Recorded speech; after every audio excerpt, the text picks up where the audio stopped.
কৃষ্ণা মুক্তিবাণী চ্যানেলের পক্ষ থেকে আজকের আলোচনা করব শ্রীমদ্ ভাগবত, বিষ্ণু পুরাণ এবং কল্কি পুরাণ অনুযায়ী কল্কি অবতারের রূপ, জন্ম এবং কর্ম সম্পর্কে। শুরু করছি আজকের ভিডিও। শ্রীমদ্ ভাগবতের দ্বাদশ স্কন্ধে দ্বিতীয় অধ্যায়ে ভগবান কল্কির রূপ ও কার্যাবলী বর্ণিত হয়েছে। অশ্ব ও অস্ত্র। ভগবান কল্কি দেবদত্ত নামক এক অগ্রগামী সাদা ঘোড়ায় চড়ে এবং হাতে তরোয়াল নিয়ে অবতীর্ণ হবেন।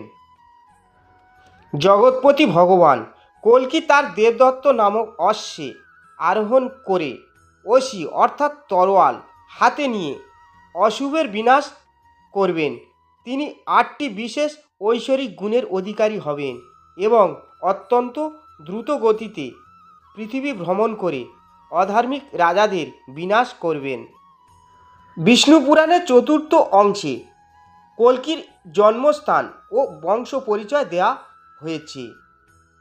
কল্কিদেব সম্বল নামক গ্রামে বিষ্ণু শশা নামক এক পরম ধার্মিক ব্রাহ্মণের ঘরে জন্মগ্রহণ করবেন। তার মাতার নাম হবে সুমতি। এখানে স্পষ্ট উল্লেখ আছে যে যখন অধর্ম চরমে পৌঁছাবে তখন সম্বল গ্রামে এক শ্রেষ্ঠ ব্রাহ্মণ পরিবারে ভগবান বিষ্ণুর এই অংশ আবির্ভূত হবে। পুরাণ অনুযায়ী কল্কি অবতারের বিস্তারিত জীবনকাহিনী পাওয়া যায়। কল্কি পুরাণ অনুযায়ী তিনি অত্যন্ত তেজস্বী এবং জ্যোতির্ময় হবে।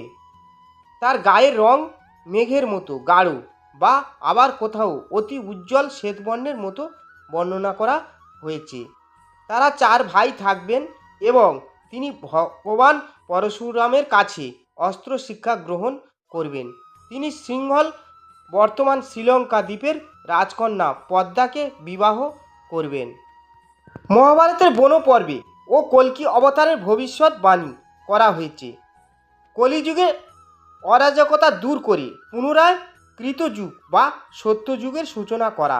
তিনি যখন দুষ্টদের বিনাশ করবেন তখন পুনরায় ধার্মিকতা ও জ্ঞানের বিকাশ ঘটবে।